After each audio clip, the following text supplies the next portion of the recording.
Hi, Shan Steve of KMMA here, and today I want to talk to you about respect.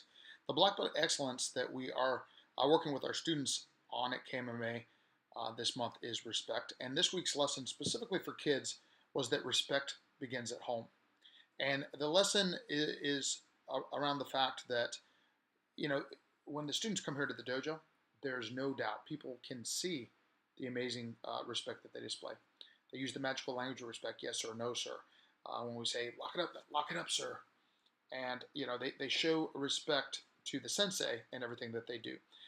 This lesson is about taking this out of the dojo and into the world and making sure that respect begins at home and not just with mom and dad, most obvious and most important, actually practicing their respect there, but also with their siblings and with everybody in their life, but that it begins at home. And specifically, the significance of this message is that sometimes it's the people that we love the most, the people that are closest to us, that we forget this with, right? Like we all know, even myself and all of us here talking, that sometimes we can be more respectful to a stranger than we are to the people we love most. And this gets me into the adult version of the lesson this week, which is, and in fact, for my students on the floor, I'm calling it respect is for grown-ups.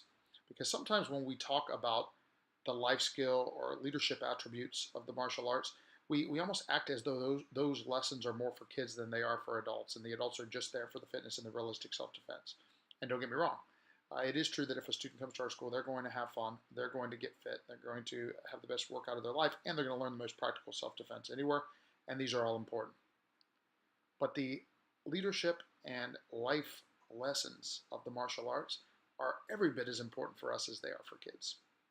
I like giving them to kids, especially because we start them earlier.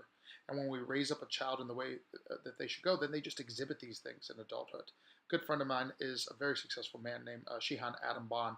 He owns his own, he owns Artix Entertainment, which is a video game company. And one of the remarkable things about Shihan Adam is that you see him dealing with anyone, whether it's an employee, whether it's a peer, whether it's a stranger, whether it's the janitor in his hallway. He looks at them and he treats them with courtesy and respect.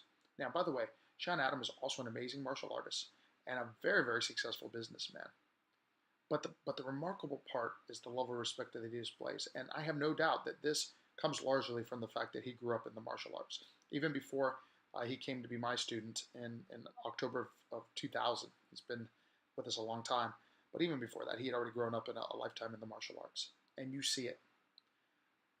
And then, if an adult student comes to me now here today, with or without having grown up in that, we're still going to work on these things. And respect is for grown-ups.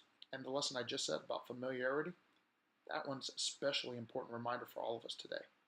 Our wives, our spouse, our significant others, our parents, our siblings, all the people we come in contact with. Sometimes it's the ones that we're most familiar with that we forget to treat with the courtesy and respect that we would a first-time acquaintance. So those are the lessons for the week. And my challenge is, like all other things, to let these not just be ideas. If you took the time to actually listen to this today, and I appreciate all of you that did, I really do. In fact, let me know you did so that I can appreciate it even more. But then, of course, the real challenge is all knowledge without action is useless. So we have to take this idea and this thought into the world. Treat everybody that you come in contact with this week with respect. And even the challenging ones. This isn't this week's lesson. Maybe I'll do it next week. But of course, it's most challenging to be respectful to those that we disagree with, or even those that treat us wrong. But even in saying no to something, we can do so with respect. Hope this message serves you well. I look forward to seeing you soon.